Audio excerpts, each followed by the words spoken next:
Well, here it is. This is the Rehab 90% completed YouTube video. And if you did not see the original video, the before video, if you will, and you are interested in seeing the transformation and how this thing was before I started the rehab, the link is down in the description. Maybe click out of this and go watch that if you want to see what the kind of before and look like, because it's a pretty big change. But let's get into the rehab.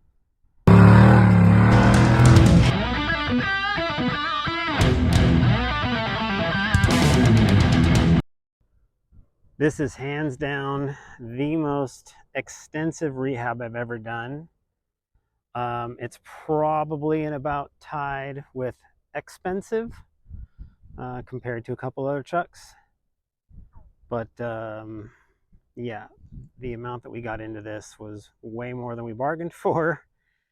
However, it has turned out flippin' amazing. So let's get into it. This truck was originally built in 2019 by HM. I took it by and showed it to Kevin. We talked about it a little bit. He gave me a little history on the truck, and some upgrades and changes were made since then with a bigger rear end and a bigger fuel cell, and then some minor little things here and there. So I'll get into the details and kind of go over everything, but just wanted to make mention that this original build was all done by HM. Okay, so 2014 Ford F150, not a Raptor. However, the wheelbase has been shortened, as most of these luxury, professionally built pre-runners are done, to the crew cab bedside, which basically moves the rear axle forward. So it's like a scab, which is a super cab Raptor.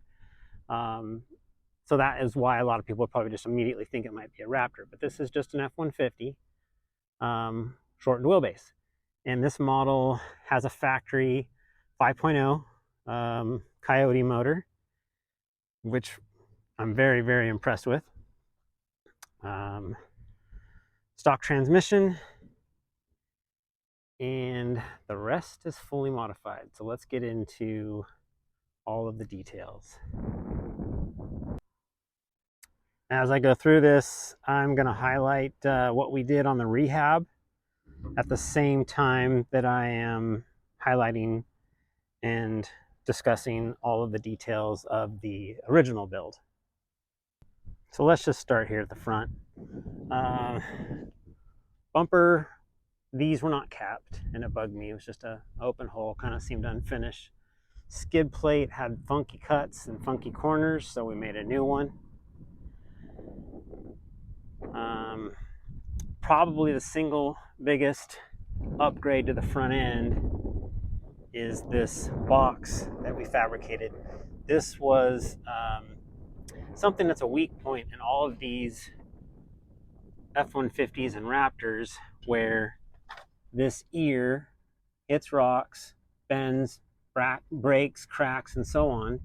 And there's a lot of companies out there that build little reinforcement plates, have these little overlay plates, but a lot of those fail too. So I went by HM, talked to Kevin. He had something very similar to this that myself and Mejia Metalworks kind of collabed on an idea and decided to completely box this whole thing in, all sides, and no water can get in there. So that's probably about as strong as beefy as it can be. And it is got doubler plates. The whole frame is all plated all down the frame. I'll show more of that here in a little bit. We also notched out these lower control arms. There used to be a box that went straight across like this. And with these 4.0s, the rod end didn't clear the lower control arm. So the previous owner had just ground all this out in the rod end. So Kevin at HM basically showed us how they're doing it nowadays, where they're making these notches in here. So we cut it out, used all chromoly plating, put the notch in, put a new rod end on, and now it fits proper. This is the rear plate on the rear cross member. This was actually installed before we got the truck, so that's something HM had done. All right, so this whole front kit obviously is HM. We tore it all apart, all the way down to bare metal, and took the lower control arms, the uprights, the upper control arms, and had them all powder coated. Everything went back together with brand new heim joints, brand new uni balls, all FK. So it's essentially like a brand new kit. While the suspension was out at powder coating, we dropped the shocks off at Cox Shocks. He Cerakoted black the coilovers to match the already powder coated black bypasses, and we had powder coated the coil springs in Ibach silver and completely rebuilt everything. Everything internally is all new on these shocks. Cox did an amazing job, and I'm really excited to get out and tune this thing and see how it does. Front coilovers are 2.5s. Front bypasses are 4.0, and the bumps are 2.5s. This truck has swing set steering.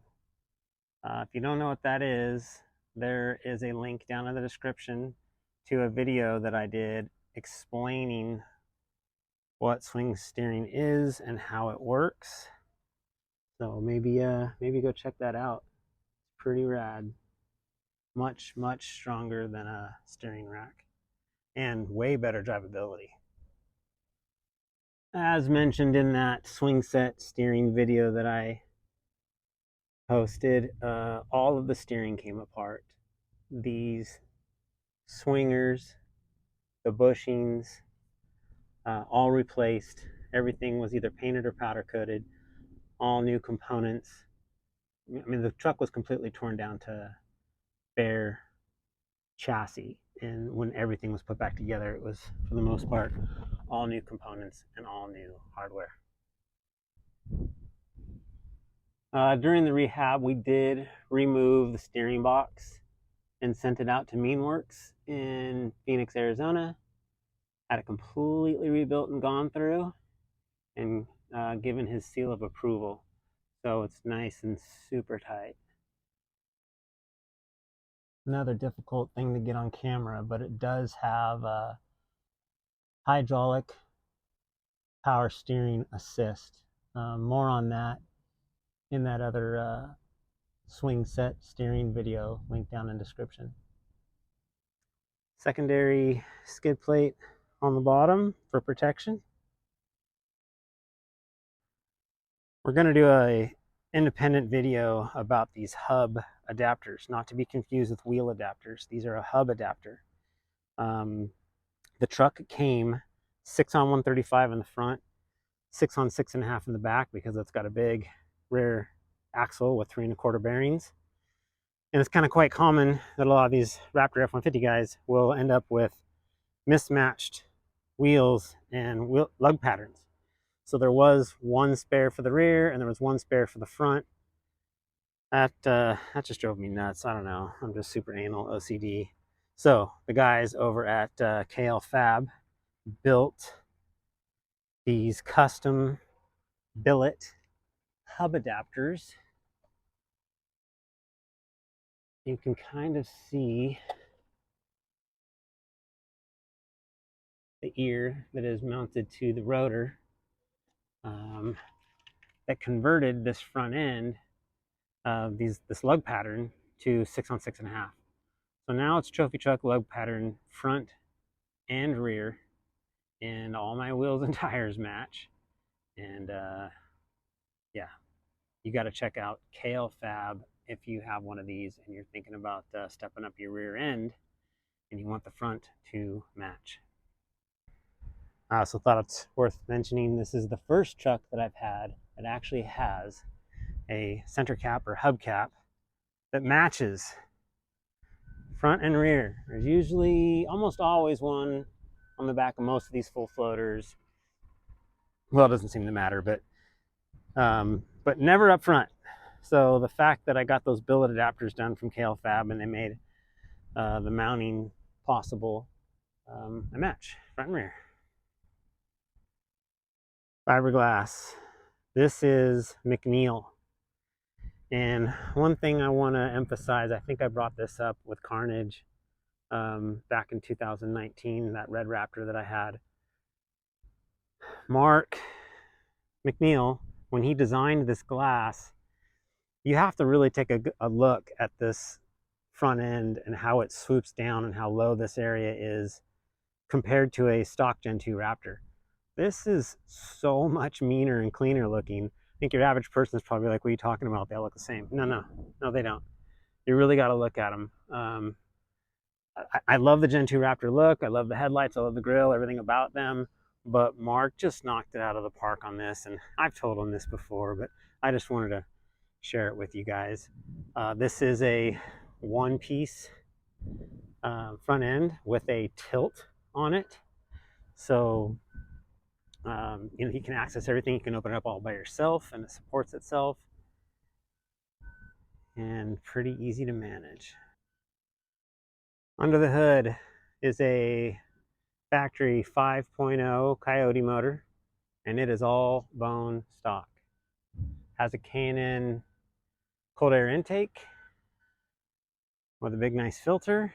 I'm going to put an outerwear on that thing for dust. Does have this big aluminum radiator with dual electric fans. And other than that, it's all pretty much stock.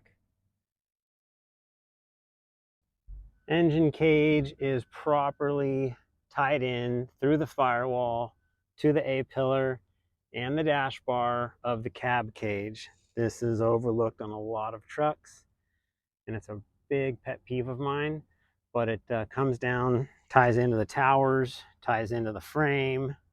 It's really all a big truss, if you will, like a house, from the front of the truck through the cab to the bed of the truck to the rear bumper. With the doors open, just kind of emphasizing how that engine cage comes up, ties into the A-pillar, and all through, get my finger out of there so it focuses better, the cab of the truck into the bed. Kevin at HM told me that the original owner of this truck did not want the bars coming out of the top of the cab coming down into the bed cage because he just wanted a little bit less conspicuous look, wanted a little bit cleaner.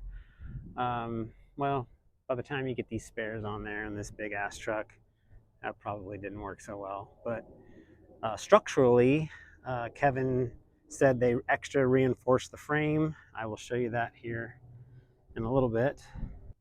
Take a look at this, all this plate work that's done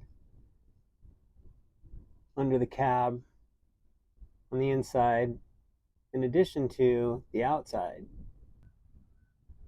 Link pivots. So these lower links just filled full of water when you wash the truck. So we ended up drilling a hole, putting a tube in, so they would properly drain when water gets in them. I feel like that should be standard issue in all these damn things.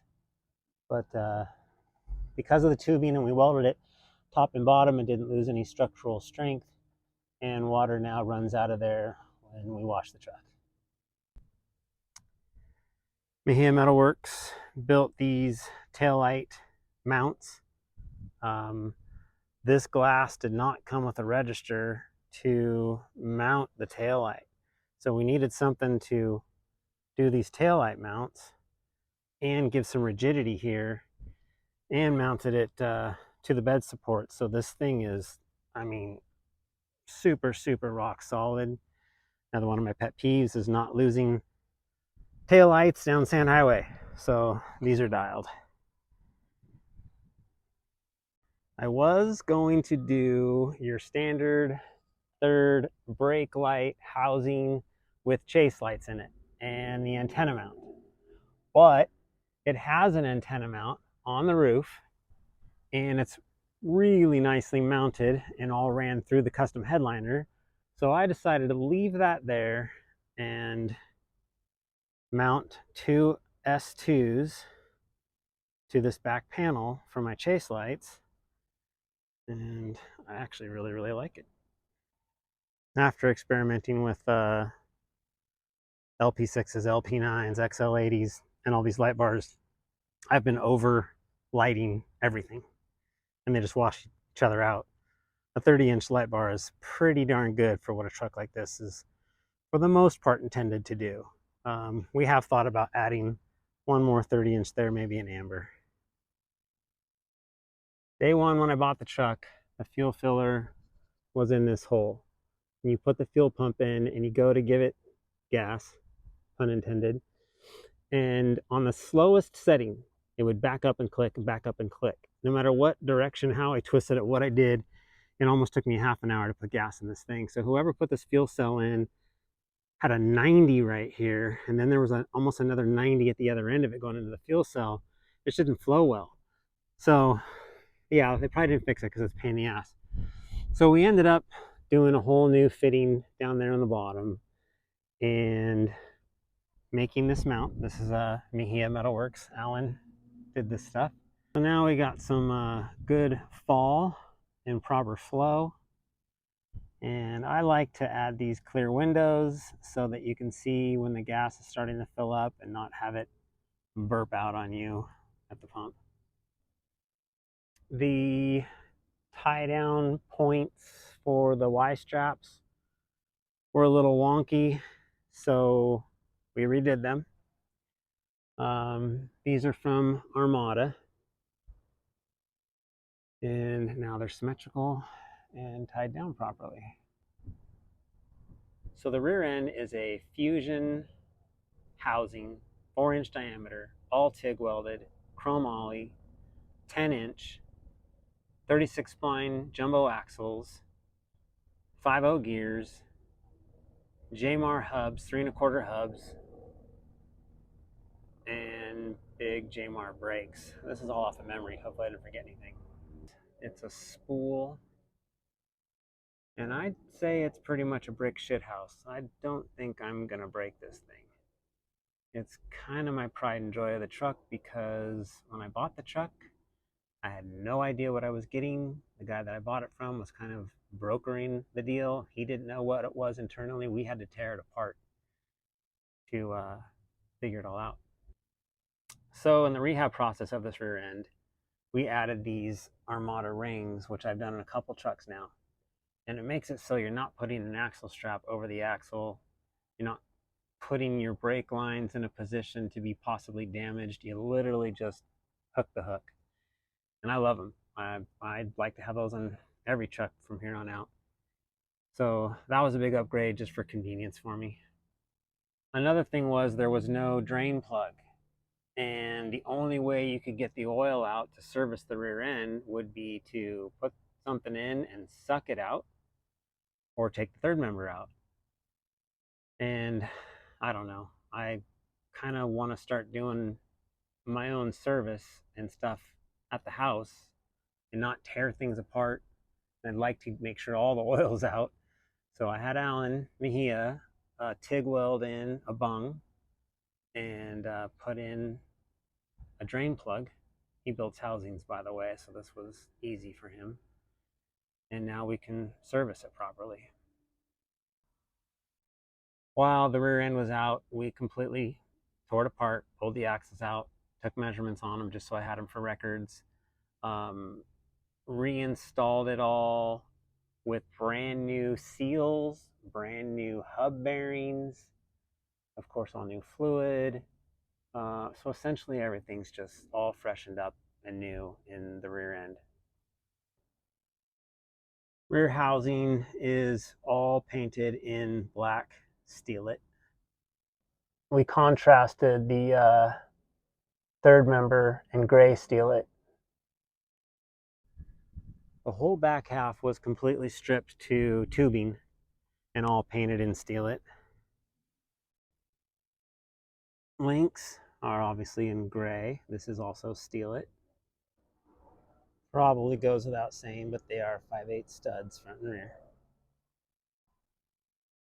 The rear end shocks are 2.5 by 16 coilovers with 4.0 by 18 7-tube bypasses. Bump is a 2.5 by 4-inch travel.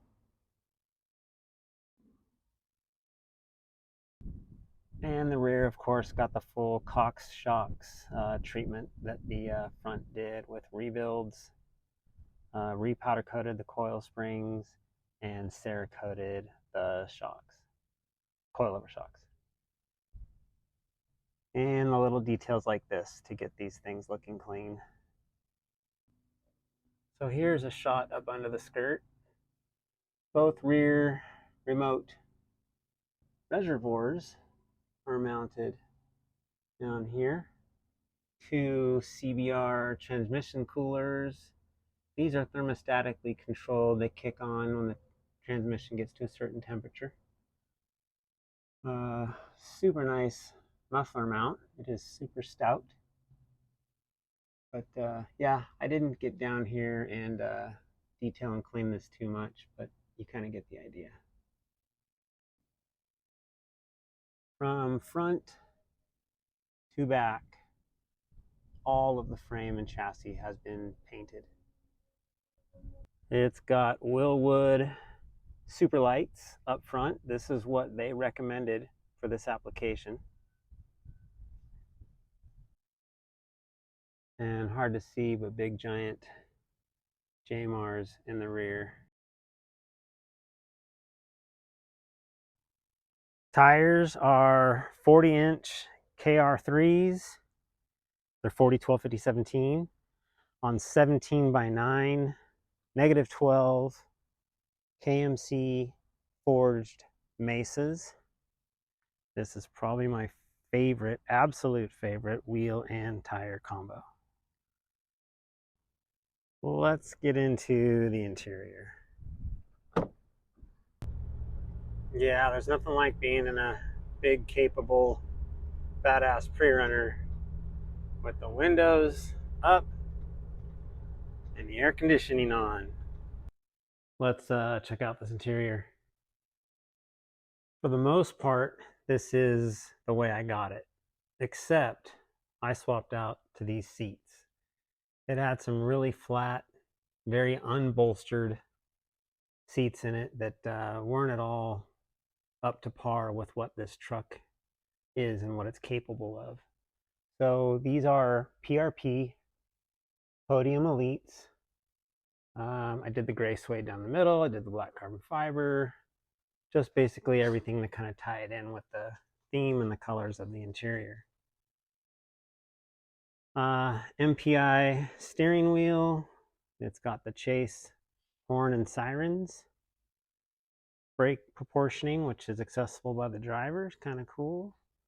Mounting for any sort of GPS or iPad. One of the best features of this truck that I guess no longer exists is this quick shift. You can put the truck in manual, so you can still drive it up here like normal. Put it in drive down the road and drive it like completely normal. Or you put it in manual and it turns into like a paddle shift. And you just tap this thing forward or tap it back for whichever gear you want to be in, and it holds that gear. So if you're out dooning and you want to be in second, you just keep this thing in manual, pop that thing in a second, and just keep that gear, and then just tap it for each time you want to go up to the next or down to the next gear. So that quick shift is pretty awesome. As far as switches go, it's still on a switch system with relays, but there's not much going on because a lot of the stuff on the truck is automatic. If I start getting extensive and adding more stuff to it, I'll definitely put in some sort of switch management system in here. Obviously, these are the push buttons for the push to talk. Kenwood, PCI, race radio, and intercom. I just added this Axia Alloys rear view mirror. It makes all the difference in the world. Backing up, I could not see a thing. I do plan on probably upgrading to the Wolf. Digital setup with the camera is just way too much going on to get that done before the show. Fire extinguishers were here. I moved them here. This is also kind of a dead space, but they were also touching the door as it closed. So here they're not touching anything. CO2 tank is mounted horizontally, and no, I do not have the proper vent for that, but all you have to do is pop the two clips, pull the CO2 tank out, get it vertical, and then you can use it all you want. It takes 2 seconds. It's not that big of a deal. It is a 10-gallon. These two Pelican cases are mounted to an existing seat structure that still has the tabs for a small bench seat. So the rear of this truck did have a small bench seat in it, and it can go back to it and simply bolt in. I also have a third one of these. These two were built 2 inches taller, because I believe from PRP the 2-inch taller ones are better for head support, and the rear one is the standard height just because of head clearance reasons. I do intend to panel this in like this just for a cleaner look. It's just all stereo stuff here, and then a little fuse box over there for auxiliary switches. One Life trauma kits for the first aid. Comes with the mounting, comes with the box, comes with everything you need. Just buy one and put it in your truck. Headliner is all done all the way around. It's got, you know, soft padding, soft cushioned padding. These are all in place in case that third bench seat goes back in, but it's all finished out super clean. This resolution of this camera kind of makes everything look brown and dingy for some reason, but it does not look like that in real life. So let's talk about stock dash. Some people like fabricated dashes, you know, fiberglass, carbon fiber, and so on. And a lot of people still like stock dashes. I know I do. I like a stock dash with stock air conditioning, stock vents, a lot of the stock electronics. I'm just big on reliability. I've been stuck in the desert way too many times, and a lot of that's been from aftermarket wiring and issues, and there's no way you're going to get a vintage air system to work like a stock air conditioning system. I don't care if you put 2 of them in it, they still don't. So I am definitely happy that this truck has a stock dash in it, still has intrusion bars, still has a proper dash bar built into the dash for structure. So this is, you know, still all 2-inch mains. You know, like I mentioned before, it's a score legal cage. You know, for safety, you'd want to add this door bar. But other than that, this is a great pre-runner setup. Center console, it's got this dead pedal here for somebody who might want to sit in the back, but all top level craftsmanship. This was originally built by HM as well, and it does have access panels on the sides. There's one of these on each side to get to all the wiring, and I've already had to open it up and swap a couple of things around. It was really easy. Battery switch accessible by both driver and co-driver. I think that is huge. I think all these trucks need that. Baja Designs dome lights.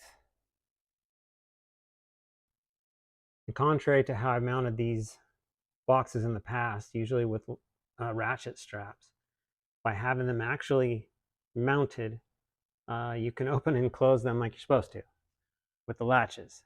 And it's real easy. You just open them up, get what you need out of it, close them, lock them, done, and you don't got to fiddle around with a ratchet strap. So they're just in there with U-bolts and lock nuts.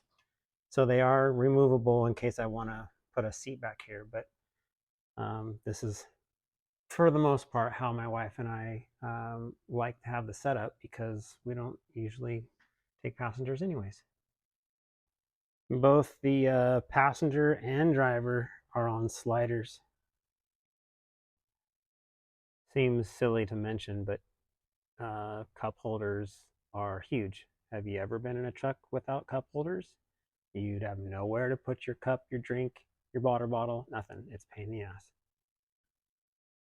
I think the interior kind of wraps up the whole truck. It's really just comfort, reliability, and performance all wrapped into one. And it's very practical. It's not over the top. It's really perfect in my opinion. So by design, the original build, and this was told to me by Kevin at HM, the original owner, and the direction of the build was to make the truck very capable in performance, handle the big whoops, make it daily driverable, and really the only thing that kind of lends it to that would be the lack of that door bar that gets in the way getting in and out of the truck. And Kevin said throw a door bar in there and take the thing racing. The rest of it's all score legal. So reliability was really big. The guy before me did put a supercharger on it, and I just could not get any information. Ended up having an engine problem because of that supercharger, and pulled the supercharger off and put in a brand new block from Ford. So now this truck has a brand new engine in it with a warranty. So sticking with that original premise of the build is a stock engine, a stock transmission. It's got a big Harman fuel cell in it. We're not sure if it's 80 or 100, but it's huge, with the factory fuel pump in it and factory filter. So essentially you're driving around in a bone stock 2014 F150 with a 5.0 Coyote in it, and you should be able to get in this thing and drive it to Mexico.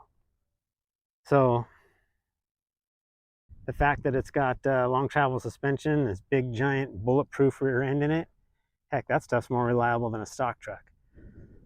So we plan to drive this thing back and forth to the desert.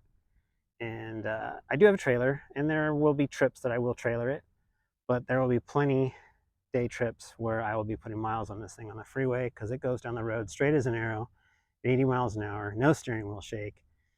And it's really pleasant to drive. It's not crazy loud inside. I mean, yeah, you got the bypass clicks, that's normal, but we're used to it.